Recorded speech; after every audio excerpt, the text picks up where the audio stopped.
I have been enjoying colouring my hair. So आता ह्या new इयरला मी ॲक्च्युली काहीच नाही केलं. I was planning for a bob cut, like एवढा बॉब कट, आणि स्ट्रेटनिंग किंवा स्मूदनिंग वगैरे मी करणार होते. Nanoplastia something like that. So अजून तर मी काहीच नाही केलं, but I am gonna cut my hair very soon. Like आता एवढे आहेत आणि ते एवढे होणार आहेत soon. I am definitely gonna enjoy this Bob hair on me. पण त्याच्या आधी म्हटलं की थोडंसं अजून काहीतरी नवीन ट्राय करूया. सो मी कलर करणार आहे हेअरला. सो तुम्हाला पण हेअर कलरिंग वगैरे इंटरेस्टिंग वाटत असेल, तुम्हाला पण ट्राय करायचं असेल, तर हा व्हिडिओ नक्की शेवटपर्यंत बघा. मी पूर्ण प्रोसेस तुमच्याबरोबर शेअर करणार आहे, ज्याने तुम्हाला आयडिया येईल आणि सलॉनमध्ये जायची गरज नाही पडणार. 250च्या अंडर रुपीजमध्ये हा हेअर कलर तुम्ही करू शकता घरच्या घरीच. So I will show you the product. So हे आहे प्रॉडक्ट. लॉरियल पॅरिसचं कास्टिंग क्रीम ग्लॉस आहे. मी जो शेड आणला आहे दॅट इज मीडियम ब्राऊन 500. पहिलं तर हेअर छान कोम करून घ्यायचे होते. जुना फ्रॉक घालायचा आहे, जुना टॉप घालायचा आहे, कारण ते खराब नाही व्हायला पाहिजे. कोम करून घ्यायचं आहे, मधनं असं छान पार्टिशन करून घ्या. सो मी पहिला तर एक लोशन वगैरे लावून घेते फेसवरती, कारण ते फेसला वगैरे लागलं तर त्याचा रंग राहू शकतो. So okay done. नाव आता आपण कलर बनवूयात. माझा चष्मा तुटला, आता मी कसं बघू? मला विदाउट चष्मा दिसत नाही.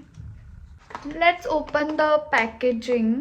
ह्यामध्ये आलेलं आहे कलरंट क्रीम, म्हणजे हा आपला मेन कलर आहे. गुड अमाऊंट सफिशियंट आहे. डेव्हलपर क्रीम, ग्लॉसिंग मास्क, म्हणजे ह्याने ग्लॉसी हेअर होतात. सो हे आहे एक पॅकेट. Hand gloves. सो आपल्याला घ्यायचं आहे एक बाउल. ही माझी कलरिंगचीच बाउल आहे. हे कलर आहे, हा पूर्ण व्हाईट बाउल होता, त्यामध्ये कलरून टाकला आहे मी. त्यामध्ये आधी मला हे क्रीम ग्लॉस उतरवायचं आहे. आपण हे काढूयात आधी. Glossing what mask. नाव it's time for colourant. Here is the colour. Other things जे तुम्हाला लागतील, युजफुल आहेत आणि तुमच्याकडे असल्याच पाहिजे जर तुम्ही हेअर कलर करणार आहात. एक ब्रश. मी ब्रश आणलाय. मी माझे हे हँड ग्लोव्स पण आणलेत, पण आपण आज त्यांचेच यूज करूयात, बिकॉज मला माहीत नव्हतं त्यामध्ये आहेत की नाही. आणि एक स्प्रे बॉटल ज्यामध्ये पाणी लागणार आहे. मी हे धुवून ह्यात पाणी भरून आले.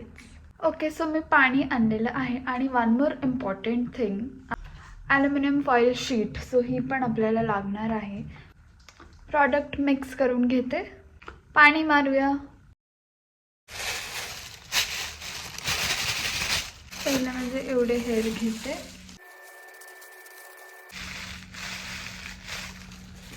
Fine, first is done. Okay guys, so माझा कॅमेरा पण असा वाकडा झाला आहे आणि हे थोडंसं लेंदी प्रोसेस आहे. ह्याला खूप ध्यानाने करायला लागणार आहे, खूप टाईम लागणार आहे. आय बिलीव्ह अर्धा तास तरी मला लागेल. सो हे मी पटकन सगळे हेअर स्ट्रँड्स कलर करून घेते आणि मग तुम्हाला भेटते. बाय. हे सो मी हेअर कलर लावून झालेला आहे. मला कमी पडला, मी परत एक मागवला. मी पूर्ण कवर केलं, फॉईल पेपर काढले आणि वरती बांधून ठेवले. बराच वेळ ठेवला आहे, 15 मिनटं 20 मिनटं झाल्या. तर मी हे वॉश करून येते आणि मग तुम्हाला दाखवते final results. Bye. Hello. So माझा हेअर वॉश करून झालेला आहे आणि हे आहेत फायनल रिझल्ट्स.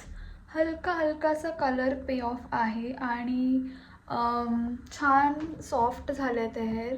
छान शाईन पण आली आहे त्या ग्लॉसमुळे आणि थोडासा कलर आलेला आहे.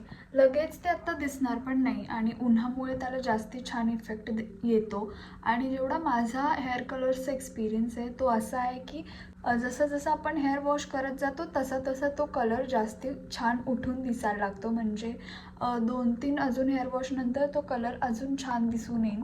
आणि तरीही हा जो इफेक्ट आहे हा ह्याचाच आहे. माझे हेअर खालनं मी ब्लॅक केले होते मधी, ॲक्च्युली डार्क बर्गंडी केले होते. सो तो ऑलमोस्ट ब्लॅक कलर झाला होता.